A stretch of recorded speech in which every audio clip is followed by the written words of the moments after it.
Sorry, kicked you. Didn't mean to kick you.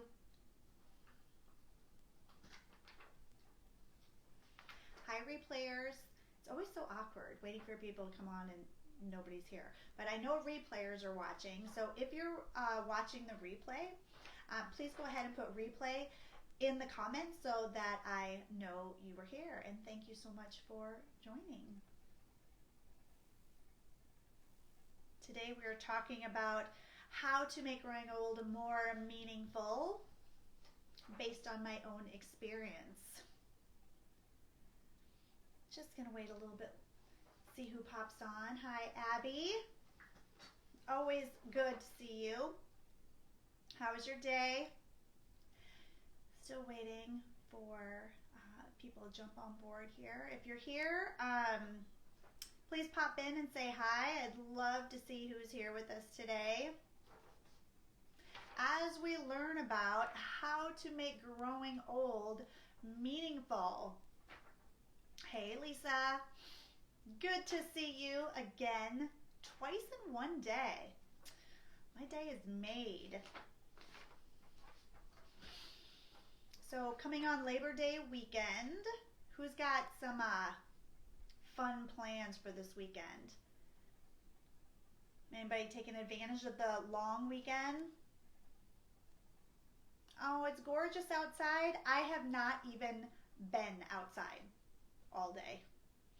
Nope, been right here all day. So I can't wait. After here, I will step outside and take advantage. Hey, Kristen. Kristen, I've been seeing your Facebook page. You look so great. You look so great. So proud of you. So, you know, as people start jumping on here, hiking in North Shore, Minnesota. Nice. Well, I hope it's as nice there as it is here. From what I hear, super nice here. So I just got a notification that I'm live right now. Isn't that fun? Cool. Well, I would join if I wasn't already here. Oh, Lisa had your last float with Deb. I can't believe it. I can't believe that it's almost fall, but then I'm so glad it's almost fall. Fall is always my favorite season. It's the best fashion season. You don't have to worry about fake tans anymore. And the sweaters and boots is the best fashion ever for me because it covers everything up and it's super cute boots. And so I can't wait for fall. Can't wait for fall. So today, the reason why I want to talk about how to make growing old more meaningful is because it's a, hey Trinity, it's a personal story of mine that when I was turning 50, I was 49, I was 6 months out from being 50. Some of you have heard the story. I went into, I swear, a deep depression. Like I finally hit me that I was almost going to be middle-aged. And even though 50 today, I mean, it's true. 50 today isn't like it was 25, 30 years ago when I thought 50 was like 1 foot in the grave. I do know that, you know, age is just a number and all those things, but the number bothered me. It did. And I'm not going to try and sugarcoat that. It bothered me. And it bothered me for quite some time, to the point where I was like, I don't even want to celebrate this. I had more years behind me than I had ahead of me, and I couldn't get that out of my head. And so it was every day, really just living in this holy shit moment of my youth being done, even though my youth had been done for quite some time. When you still feel youthful, then the number for me bothered me. I felt when I was growing up that as I got older, I was going to start feeling older. And in some aspects, trust me, some aspects I do feel older. Like I can't tie one on and then do it again the next day. I need about 3 days to recover. So there are ways in which I do most definitely feel like I'm getting older, but I thought as you got older, you would feel better about getting older because of the way that you feel. Slowing down, But that's just not how I was feeling at 49. I was like, I have so much energy that the number just really does bother me. And I did some really deep soul searching, obviously, when I was like, this was ridiculous that I was feeling this way. And I knew it wasn't rational and it wasn't logical.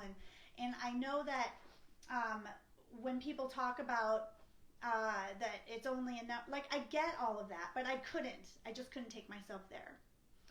And so that lasted for about, I don't know, 6 weeks. I mean, it lasted, and I really was in it. And I feel bad for my family because they had to watch this train wreck. And of course, they were like, oh my God, Mom. My daughter, 19. Oh my God, Mom. And my boyfriend, if you guys that know him, he has so much energy anyway. And his age really is just a number to him. Like, it doesn't bother him at all. He's 55. So I have him, which is great because he doesn't wallow in his age. But one of the things that helped me get out of it was that I knew that I had to start getting more meaning behind what it means to be 50 and older. It was the reason why I started the podcast Age Slayers. I need to surround myself with people that are 40 and older who have been through some stuff, Trinity included. Trinity, I can't wait till I upload your episode of the podcast. It's an outstanding story of just turning struggle into your strength. And since I started interviewing these women and men as well, wow, like, it completely started to change how I felt about being older. Because if all of these people can go through what they've been through and they can still get up every day and go, yeah, that happened, but look at me now.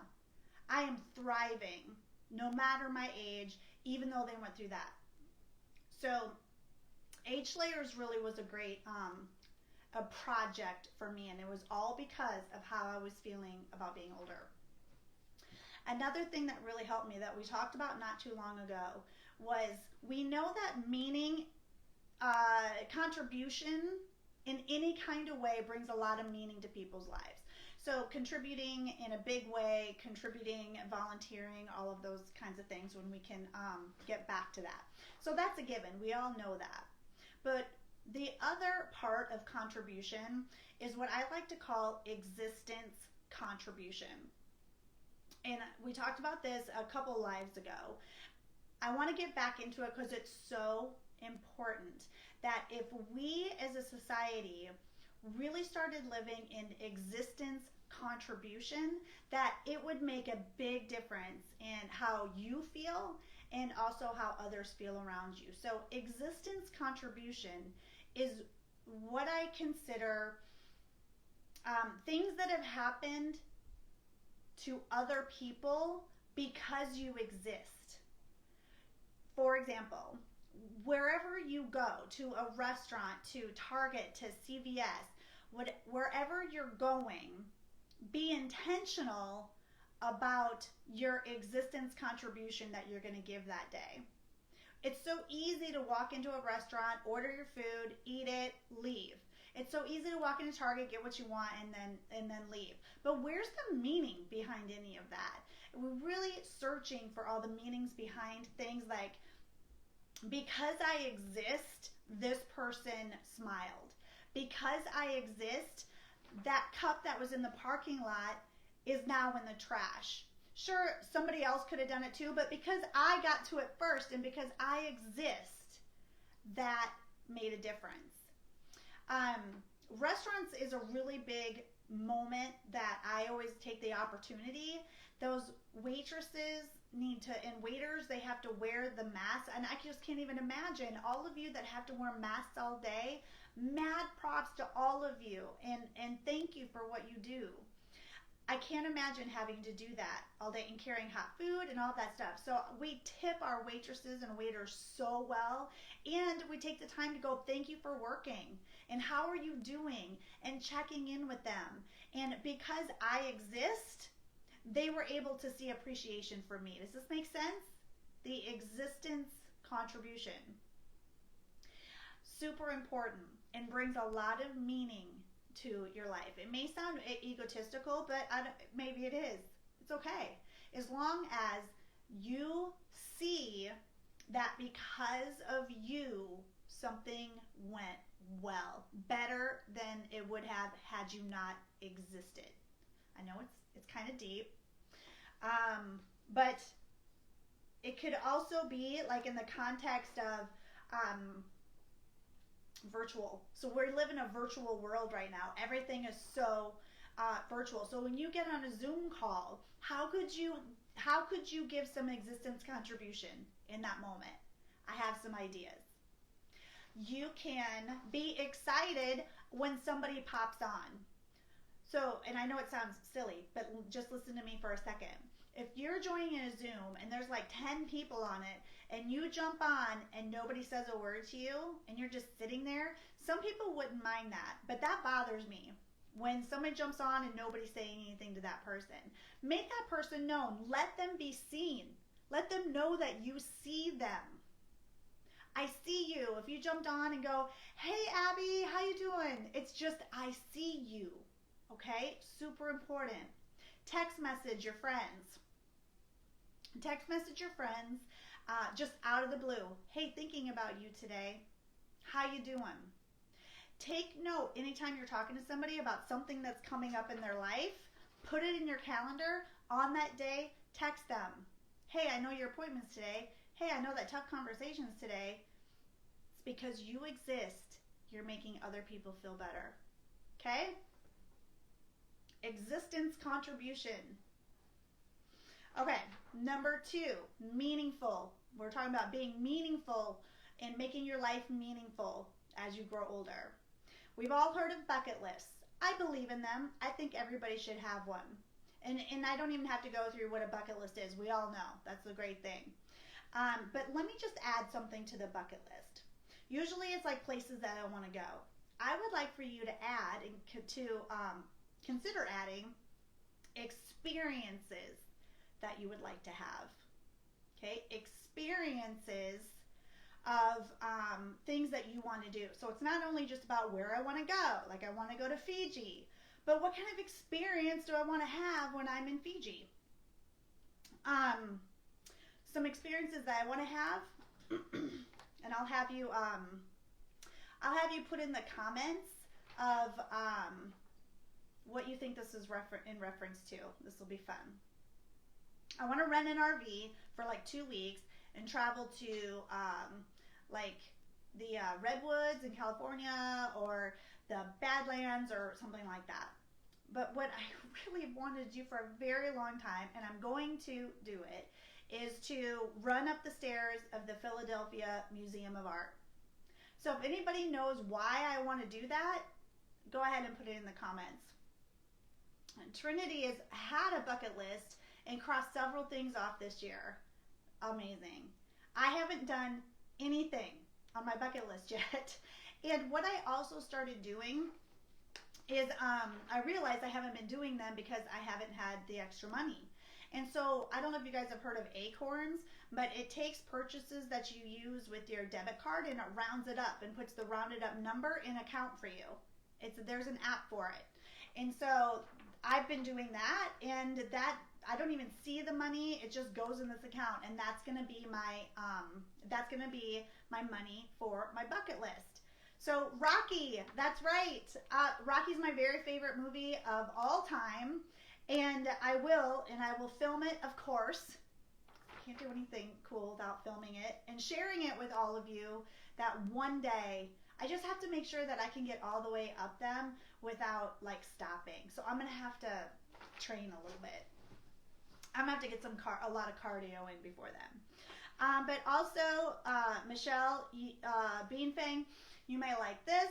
I want to go to the Bon Jovi's Soul Kitchen. So want to do that.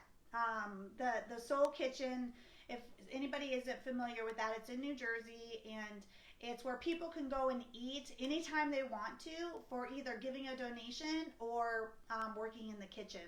So I want to go volunteer there. And it will happen one day.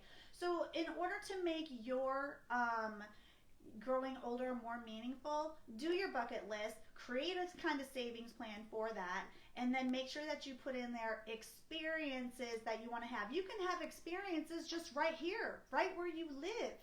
You can have experiences on your list. So think about that. It is true that we have more time behind us than ahead of us, so there's no more freaking wasting time. This is what I want to tell you. We can't waste any more time. 20 years is going to go by like that, and we're going to look back and go, shit, how did this happen? I mean, I feel like I was just 30. And so we have no time to wait. The time is now. So create your list. So Kristen, let's do it, girl. We will do it together. Yes, well, we were, Michelle. Yes, we were supposed to be in New York in September. Didn't happen, but it will happen. Okay. Another piece, though, of the bucket list is called what I call a legacy list. And what a legacy list is, what kind of legacy are you going to leave behind for the people that you love? How are people going to remember you? Whoever says, I need to visit my so-and-so, but I just don't have enough time. Bullshit. It's because you don't make the time. And because we have more time behind us than ahead of us, you have no more time. The time is now and the time is today. So put it in your schedule. Make people an important priority in your life. I do this for like my recently my nieces and nephews. I don't nearly spend enough time with them. And that's awful because they mean so much to me. And I'm just like, well, they're busy, or I'll do it next week, or whatever it is. It's bullshit. We don't have time. We have now. So make your legacy list. Who are the people that are important to you?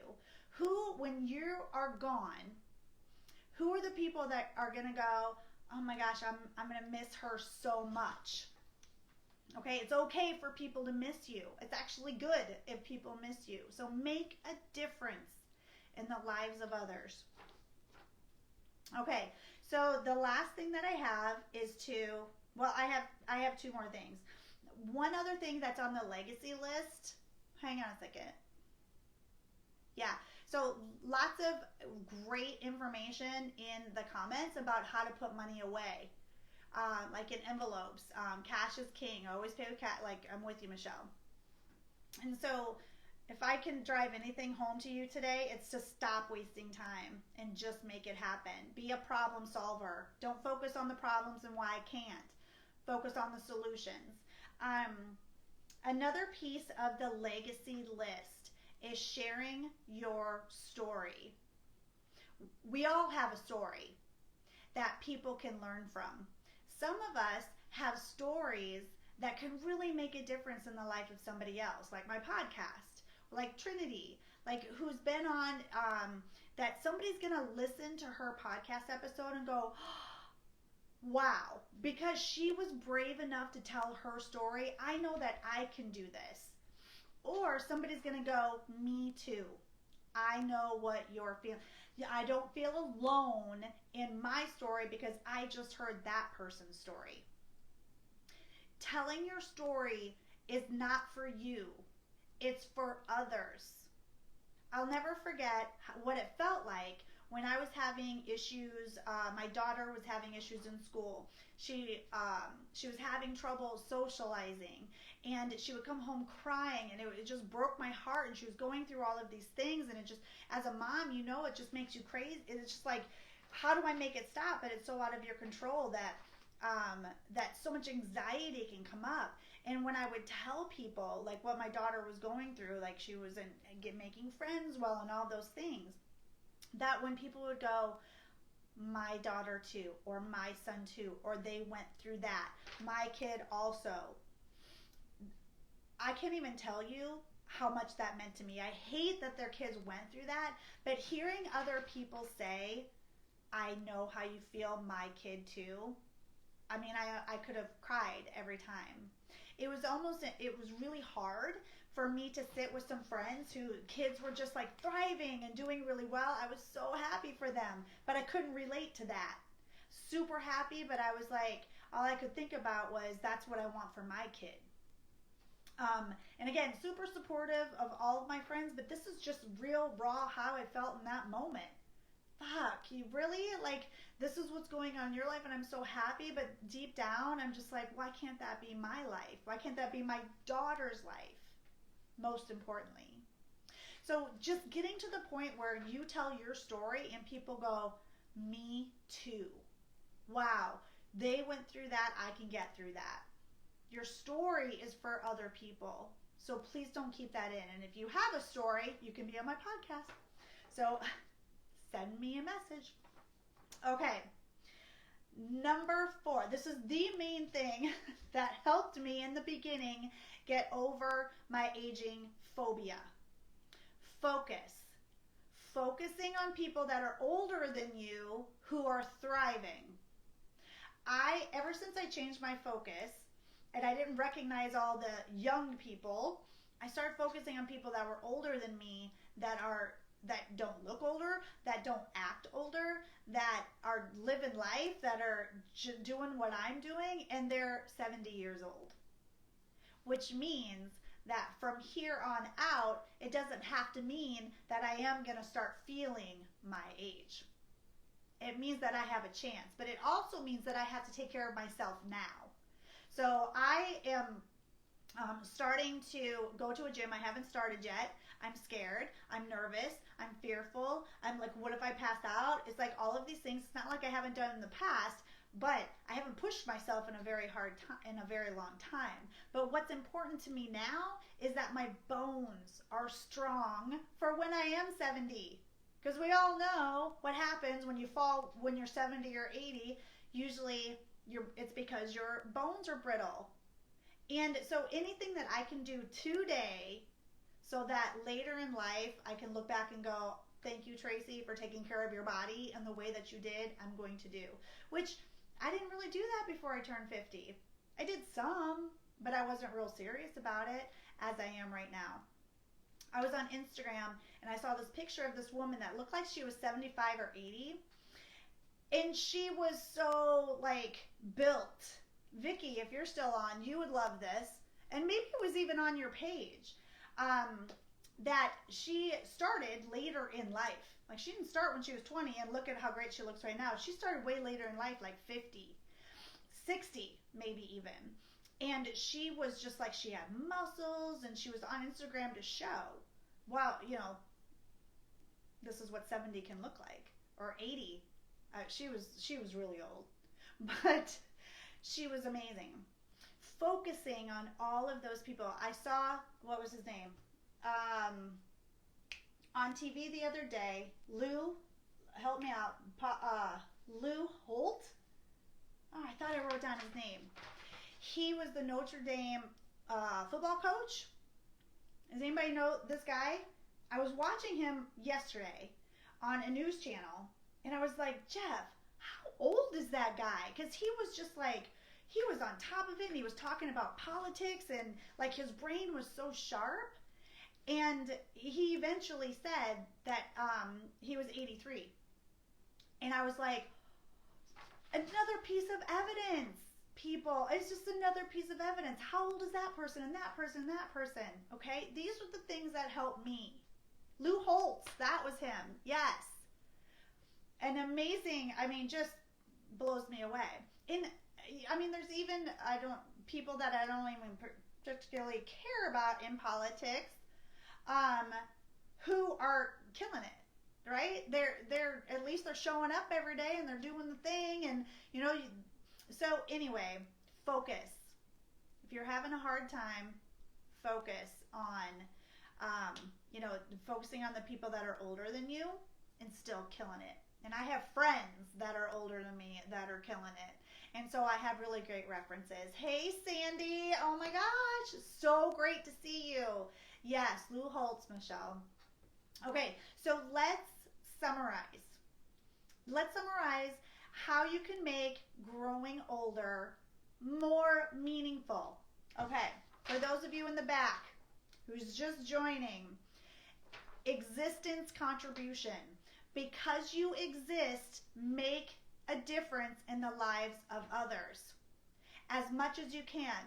There's no excuses because you're sitting behind your computer at home that you can't make a difference. And when you do it, this is very important, do it with the understanding that it's because you exist right now that this is happening. That's an important piece of it, okay? Because it has to feel good to you. And not that it wouldn't, but I just don't want it to be a task. Oh, time to text this person. No, we're making the difference in the lives of others because we exist, okay? And then number 2 is do your bucket list, the places you want to go, but also the experiences that you want to have. Experiences meaning like anywhere around you, like wherever you live. It doesn't have to be where you go somewhere. Have some experiences just around where you live. The legacy list. Who are the people? Create your legacy list. Who are the people that you want to have an impact on in your lifetime? Nieces and nephews. Kids are a given. You know, if you don't have a good relationship with your child, mend it. Like, find forgiveness. Do whatever it takes. If there anybody else in your life that needs forgiveness or that you need to forgive, make all of those amends. Legacies. How are you going to live a life that people are going to go, whoa, like she made me feel so good when I was in her presence, or she always recognized me, or she always saw me. Get outside of yourself and see other people. And there's no excuse. We don't have time. Remember, we're all going to die. We will all die. It's a fact. Gary Vee says it all the time. Gary Vee says, we're going to die. And every time he says that, I'm like, holy shit, that's right. Nothing puts you into more perspective about being present right now than knowing someday you may not be here. And let's also say that people that we love are not here. Some people have already gone. People that deserved life who were gone way too soon. And because we still are here, we owe it to them to be good to others and to be good to ourselves and to live present. And so no more bullshit excuses about I don't have time, I have this work, I have that. Make time. Okay? And then the last thing is, well, 2 things. Share your story. It's for them, not you. And to focus. Change your focus. I had to change my focus and find everybody else that was older than me and was kicking ass. Or just older than me and maybe they're not kicking ass, but they're still doing great and having fun. Okay? And so all of those things can really make a difference. They made a difference to me, and if you have anything to add, please put it in the comment. Anything to add that you do that makes a difference of how you're making growing older more meaningful. So 50, Trinity says 50 is the new 25, and that's true in terms of how you feel. How some people feel. It's how I kind of feel. I think I may feel more like 35. But the number still bothered me, and that's why I went this route. Thank you for joining, Vicki and Kristen and Trinity and Lisa and Abby and Joyce. Again, if you want to contribute to my podcast by telling your story, if you've been through something and you were able to make your struggle your strength, send me a message. I would love to have you on my podcast. And then also I had mentioned that I'm going to be starting to take care of my bones and my muscles because I am 50 and I need to start to really take that seriously. One of the ways that I'm going to help myself get through that is through my Habit Slayers group coaching. So group coaching, if you haven't heard about this, it starts September 9th, and it's if you have any kind of habit that you want to finally break once and for all. I treat changing habits as if they're mini addictions, because they are. It's changing a habit that's hardwired is no different than how people recover from addiction. So in my group coaching, when we meet weekly, it's about taking that habit that, it's emotional eating or drinking or smoking, or if you want to release some weight or go to the gym and build your muscles, so that when you're 70, you're going to be okay. Any kind of, it doesn't even have to be like changing a habit. If you want to create a habit, habits are formed the same way that addictions are formed, and the good ones we want to cement in, right? And so you can go to my webpage of coachedbytraci.com, coaching, or let's say services, coaching, and then group coaching to get more information. September 9th that starts, and I'm really super excited about that. Hey, Jill. So, yes, Abby is a part of group coaching. So Sandy is making a difference and can always take it to the next level. Yes, Sandy, I would love to have you as a guest. You have an amazing story to tell. And so many people that hear, I only know one piece of your story, so I'm sure you might have more. But the one piece of your story, people will really relate to, the grieving piece of your story. So please send me a message. We can for sure set that up. All right. How you guys all feeling about growing older? Yes? Yeah, are we loving it? Thank you, Abby. She put the link to the elite group coaching below. Good, Trinity. 4 sizes. How awesome. Okay. So, go out in the world. Be fabulous. Leave your legacy. And make a difference in the lives of others. Just add more meaning in that way. Focus on all the older people. Trust me, it works. It works for me. Okay? All right. I look forward to seeing you again soon. Thank you so much for joining. Have a great rest of your night.